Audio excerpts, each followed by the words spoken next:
Hai para kaum rebahan dimanapun kalian berada. Gimana kabarnya? Masih suka ngutang ke warung tetangga? Di video kali ini Mimin mau menceritakan sebuah alur cerita dari manga yang beberapa waktu yang lalu udah rilis menjadi anime. Dan pastinya banyak banget peminatnya. Bahkan menurut suara.com, anime ini adalah salah satu serial anime yang paling banyak ditunggu-tunggu setiap episodenya. Tapi kali ini Mimin bakalan langsung bahas dari chapter 25-nya ya.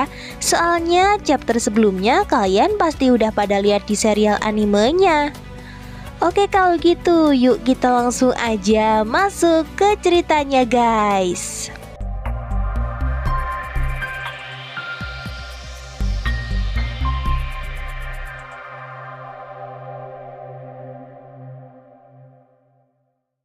Di episode ke-8 kalian pasti udah tahu kalau ada sekelompok orang tak dikenal yang sedang menyerang para pemburu iblis. Dan kemungkinan besar mereka ini ada kaitannya dengan iblis senjata api yang menjadi target Denji dan teman-temannya.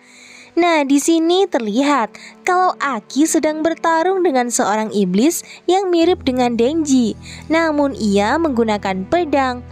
Dalam pertarungan tersebut, Himeno yang berusaha membantu Aki terlihat udah kewalahan dan ia pun akhirnya menghilang karena kekuatan iblisnya.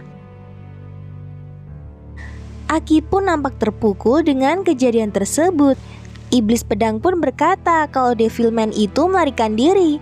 Namun seorang anak bernama Sawatari itu berkata kalau mereka tidak perlu mempedulikannya. Mereka hanya perlu segera mengambil jantung si Denji. Tanpa mereka sadari, ternyata sisa energi Himeno ia gunakan untuk menarik tuas gergaji mesin di tubuh Denji. Sontak Denji pun akhirnya bangkit dengan kekuatan iblisnya. Iblis pedang itu pun berkata kalau ia akan membelah tubuh Denji. Akan tetapi Sawatari menyuruhnya agar tidak mengenai jantungnya. Dengan suara gergaji mesin yang menyala dengan sangat nyaring, Denji pun berkata, "Aku gak begitu paham ada apa ini, tapi setidaknya aku tahu kalian itu adalah orang jahat." Denji pun kembali menambahkan kalau ia amat sangat suka membunuh orang jahat, karena tidak akan ada yang peduli seperti apa ia menghajar mereka. Di sisi lain, si iblis pedang berniat untuk membunuh Denji sekali lagi. Sontak pertarungan seru pun terjadi di antara mereka. Sementara itu, Sawatari menghubungi tim lain untuk mengabarkan kalau ia telah menemukan keberadaan Chainsaw Man. Ia pun tidak lupa meminta bantuan kepada mereka. Sementara itu, Aki terlihat masih sangat terpukul dengan apa yang telah terjadi kepada Himeno. Ketika Sawatari melihat ke arah Aki, tanpa ia sadari tiba-tiba Denji dan si iblis pedang mengagetkannya. Denji nampak bersemangat sekali dalam pertarungan itu, meskipun ia terkena beberapa serangan. Tak berselang lama bantuan musuh pun datang. Ketika mereka bersiap untuk menembak, dengan segera Denji pun melompat dan menyerang mereka. Pertarungan 3 melawan 1 pun akhirnya kembali terjadi.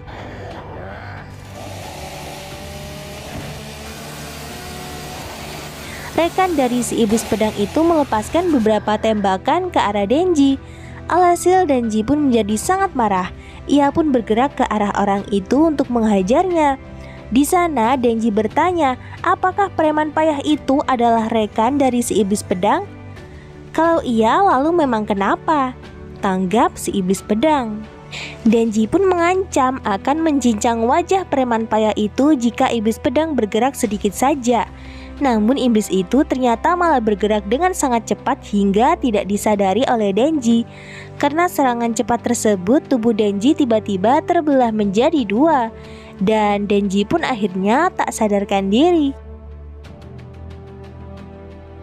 Si iblis pedang pun memerintahkan salah satu rekannya untuk segera mengambil mobil. Meskipun mereka telah berhasil mengambil alih dan mengalahkan para pemburu iblis, namun ketakutan terlihat nampak di wajah si iblis pedang. Sementara itu, ketua tim yang bertugas membunuh Makima segera memerintahkan anggotanya untuk memindahkan mayat itu ke gerbong lain, lantaran mereka sebentar lagi akan sampai di stasiun.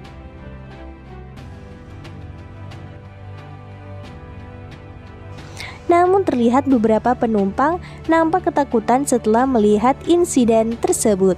Tak berselang lama mereka tiba-tiba dikejutkan dengan Makima yang ternyata masih hidup. Sedangkan pasukan pemburu iblis yang menunggu kedatangan Makima dikejutkan dengan kabar penyerangan para pemburu iblis oleh orang-orang tak dikenal. Salah seorang tim pemburu iblis bernama Kurose tidak percaya kalau Makima akan tewas begitu saja. Singkat cerita, Makima pun akhirnya telah sampai di tempat itu. Ia pun segera menyapa Kurose dan Tendo. Makima juga memerintahkan mereka untuk membereskan beberapa mayat di dalam gerbong.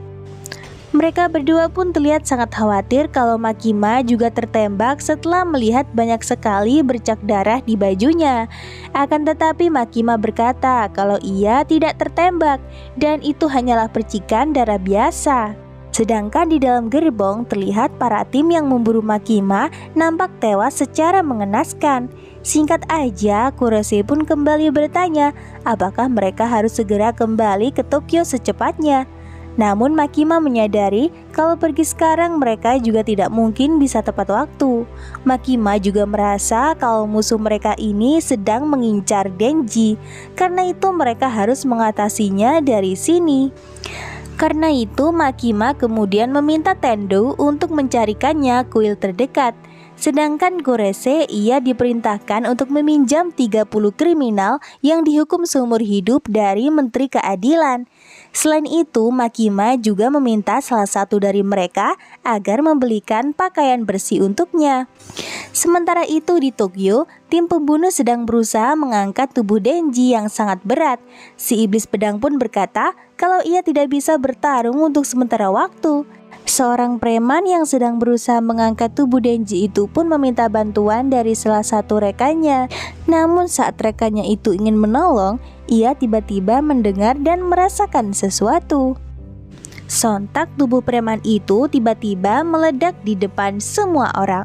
Hal itu tentu saja membuat semua orang termasuk Sawatari nampak terkejut. Sawatari pun mencoba menghubungi tim untuk memastikan kalau Makima telah tewas. Akan tetapi nampaknya kejadian tersebut juga dialami oleh semua anggota tim lain. Sawatari pun nampak gemetar. Ia menyadari kalau Makima lah yang telah melakukan semua ini. Benar saja, Makima waktu itu ternyata sedang berada di kuil bersama dengan dua rekannya dan 30 orang narapidana dengan ditutup semua matanya. Meski begitu, Kurose ternyata juga bertanya mengapa mereka harus ikut menutup mata. Namun Tendo hanya berkata kalau Makima adalah pemburu iblis yang langsung diperintahkan oleh kepala sekretaris kabinet. Maka dari itu pemburu iblis biasa seperti mereka tidak boleh mengetahui iblis apa yang dipanggil oleh Makima. Rupanya kala itu Makima sedang menggunakan 30 narapidana tersebut sebagai pengorbanan untuk membunuh setiap anggota tim pembunuh. Alhasil satu persatu anggota tim itu pun tewas secara mengenaskan.